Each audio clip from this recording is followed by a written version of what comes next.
Ons leef in 'n tyd waarin mense dikwels meer soek as die woord van God. Meer gevoel, meer sensasie, 'n nuwe profesie of 'n nuwe woord, 'n teken, 'n droom. Baie mense meet dikwels eerder die waarheid van 'n prediker se boodskap aan die skouspel waarmee dit gebring word, as om dit te meet aan die Bybelse korrektheid daarvan. Soms soek ons nie regtig die waarheid van God se woord nie, net 'n woord wat my planne bevestig of my gevoelens streel, my drome aanmoedig. 'n Woord wat my nie te ongemaklik maak oor alles wat in my eie lewe verkeerd is nie.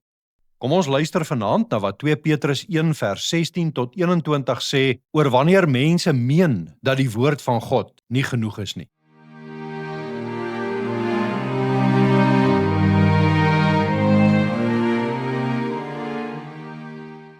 Goeienaand, welkom weer by ons aandgodsdiens. Ek lees vanaand vir ons verder uit die tweede brief van Petrus vanaf vers 16 tot en met vers 21. Kom ek lees vir ons voor. Toe ons julle die krag van ons Here Jesus Christus en sy wederkoms bekend gemaak het, het ons nie op versinsels of legendes verlaat nie. Nee, met ons eie oë het ons hom in al sy majesteit gesien. Hy het van God die Vader eer en heerlikheid ontvang toe die Allerhoogste Majesteit gesê het: "Dit is my geliefde seun oor wie ek my verheug." Die stem uit die hemel het ons self gehoor toe ons saam met hom op die heilige berg was. En dit het vir ons die boodskap van die profete nog meer bevestig. Hierdie boodskap is soos 'n lamp wat in 'n donker plek skyn. Julle sal goed doen as julle in sy lig bly totdat die dag aanbreek en die môrester opkom in julle harte. Dit veral moet julle weet, geen profesie in die skrif kan op grond van eie insig reg uitgelê word nie, want geen profesie is ooit deur die wil van 'n mens voortgebring nie. Nee, deur die Heilige Gees meegevoer het mense die woord wat van God kom verkondig. Ons lees sover uit die woord van die Here. Jesus Christus het gesê: "Dit verseker ek julle, wie luister na wat ek sê en in hom glo wat my gestuur het die ewige lewe." Petrus skryf hier aan gelowiges wat deur vals lering van die waarheid weggevoer kon word. Daar sou mense kom wat baie godsdienstig klink, met groot skouspel en met baie doenigheid, maar wat die waarheid van Jesus Christus sou verdraai. As hulle maar sou sê, ons verwerp die Bybel, ons glo nie die woord van God nie, dan het die gelowiges die gevaar raak gesien en was dit nie so 'n groot probleem nie. Maar die probleem is dat hulle kom, en vandag is dit nog die probleem, dat hulle dikwels kom met die Bybel in die hand, maar hulle verkondig nie net die woord van die Here nie, want dit is nie vir hulle genoeg nie. Hulle sit iets by. Daar moet iets bykom langs en bo die waarheid, baie keer hulle eie woord, hulle eie insig, hulle eie gedagtes. Iets meer opwindend, iets meer skouspelagtig, baie keer iets wat hulle self meer belangrik laat lyk, iets wat meer by die mense pas, wat die mense graag sou wou hoor. Daar sou sulke mense kom wat die evangelie wat Petrus hulle verkondig het, verdag sou maak. En daarom kom sê Petrus hier kort voor sy dood vir die gelowiges: "Ons het nie slim stories uitgedink en opgemaak toe ons vir julle van Christus vertel het nie. Nee," sê hy, "ons was ooggetuies." En hy was, saam met Jakobus en Johannes. Hulle het Christus in sy volle heerlikheid gesien en hulle het die verskyning van God in die wolk gesien op die heilige berg.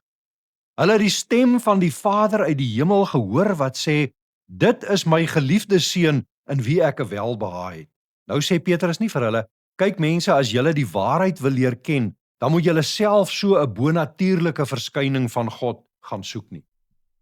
Nee, hy sê: "Gee ag op die profetiese woord. Gee ag op die woord van God wat ons aan julle verkondig het. Want dit is soos 'n lamp wat in 'n donker plek skyn. Julle sal goed doen om in die lig van daardie lamp te lewe." En dan gee hy die diepste rede waarom hy sê dat hierdie woord wat hulle verkondig het, gesag het. Hy sê die skrif kom nie uit mense se eie wil nie.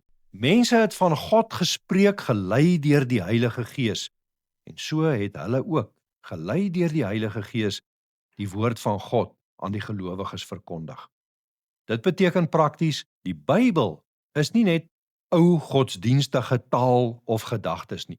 Dit is nie bloot mense se gedagtes nie, mense se vertellings nie. Nee, hy sê, Die Heilige Gees het hierdie mense woorde gevat en dit omvorm tot die woord van God, die waarheid, die lewende woord. En dit is die woord oor Jesus Christus wat oor die eeue deur die Heilige Gees bewaar is en neerslag gevind het in dit wat ons vandag ken as die Bybel. Van die Bybel bely die kerk oor al die eeue heen dat dit onfeilbaar is in alles wat ons moet weet vir ons redding. Dat dit genoegsaam is in alles wat ons moet weet vir ons redding.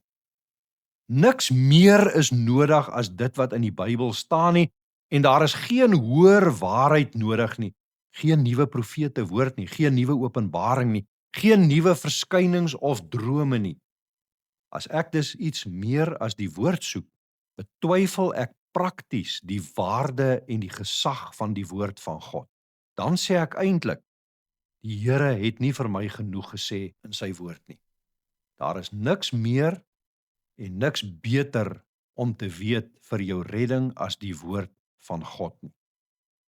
Daardeur maak hy hom voldoende aan ons bekend, sodat ons in 'n reddende verhouding met hom kan staan. Daardie selfde Gees wat die skrif gegee het, werk ook daar waar die woord van die Here verkondig word.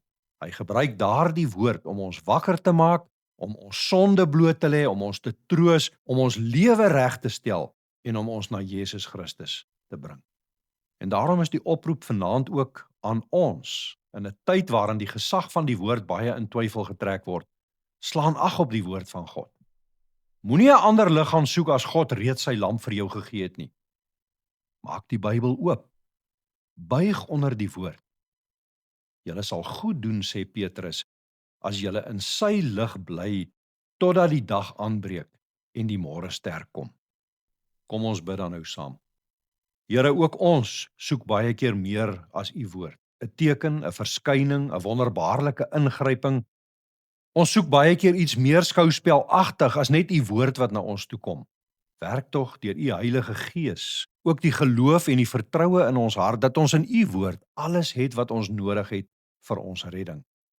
Dat ons u daarin voldoende leer ken, dat niks buiten dit vir ons geloof en ons redding nodig is nie. O Vader, dankie vir u woord, dankie dat u Heilige Gees daardeur werk, ook wanneer elkeen van ons u woord hoor.